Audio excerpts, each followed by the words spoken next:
అందరూ బాగున్నారంటే చాలా జాగ్రత్తలు తీసుకుంటున్నారు అనేది అర్థం.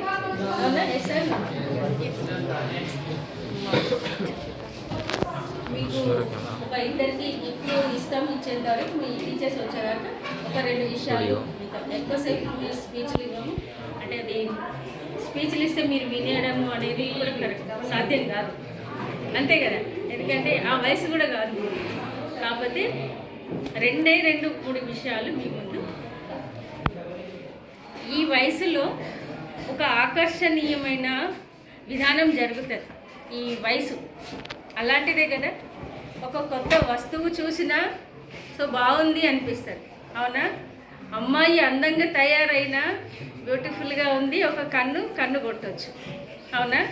అబ్బాయి కూడా స్మార్ట్గా ఉండి అందంగా ఉంటే అబ్బా బాగున్నాడు ఈరోజు, వాడికి ఒక కన్ను కొట్టవచ్చు. లేదా ఒక పెన్ను, ఒక బుక్, లేదంటే ఒక చాక్లెట్, ఏదో ఒక గిఫ్ట్ ఇవ్వాలనేది అనిపిస్తుంది. అనిపించదా? రియల్గా చెప్పండి, అనిపించదా?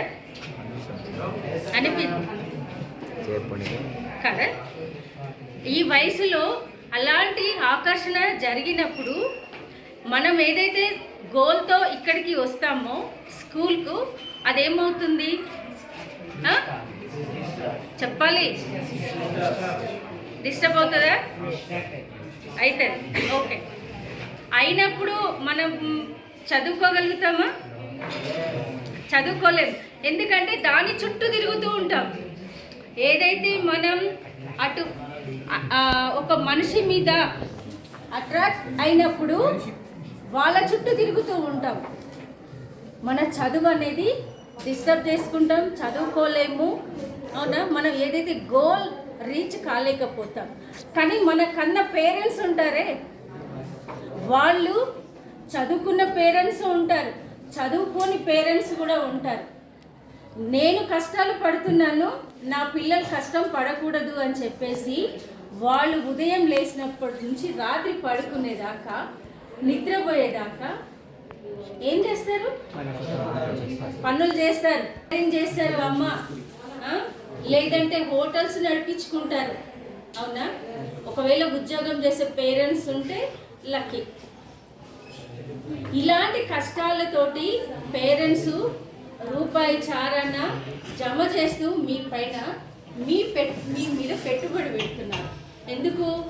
రేపు మీరు పౌరులుగా ప్రయోజకులుగా అవుతారు అని చెప్పి తిరిగి బ్యాక్ పేరెంట్స్ని చూసుకుంటారు, కుటుంబాన్ని చూసుకుంటారు అనేది వాళ్ళ ఆశలు.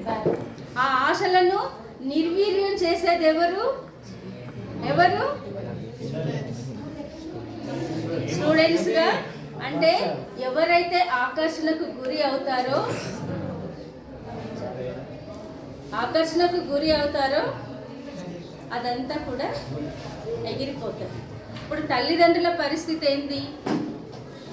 వయసు అంతా కరిగిపోతుంది. మీరు పెద్దగా అయ్యేసరికి తల్లిదండ్రుల వయసు కరిగిపోతుంది, మీరు యంగ్లోకి వస్తారు. మీరు ప్రయోజకులు కాలేనప్పుడు ఆ తల్లిదండ్రులను చూసుకునే బాధ్యత ఎవరిది మళ్ళీ తిరిగి? అవునా? మీదే కదా. మీదేనా?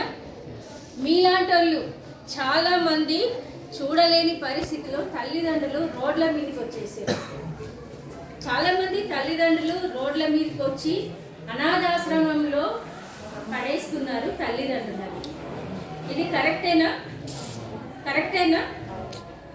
ఇలాంటివి చెయ్యకుండా మిమ్మల్ని కన్న తల్లిదండ్రుల కోసము, మీ కుటుంబాని కోసము, సమాజం కోసము, మీ చుట్టుపక్కల ఉన్న ప్రజల కోసము మీరు చదువుకున్నది ఉపయోగపడే విధంగా ఉండాలి.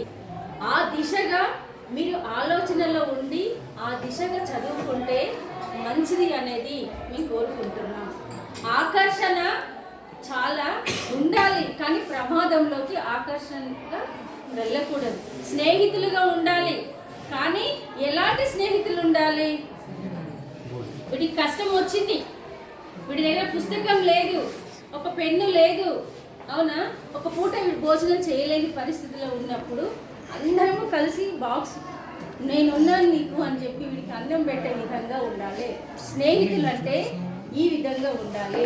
కానీ ఇక స్నేహితులు ఇంకో ఇంకొక వ్యక్తిని ఆదుకునే విధంగా ఉండాలి. కానీ అవకాశాన్ని చూసుకొని అమ్మాయి అబ్బాయిని కానీ అబ్బాయి అమ్మాయిని కానీ లవ్లో పడేసుకొని వీళ్ళ ఆస్తి అంతా దోసుకొని లేదా వాళ్ళ ఆస్తి అంతా దోసుకొని మళ్ళీ నీ వయసు పెద్దగైనాక వేరే వాడితో పెళ్లి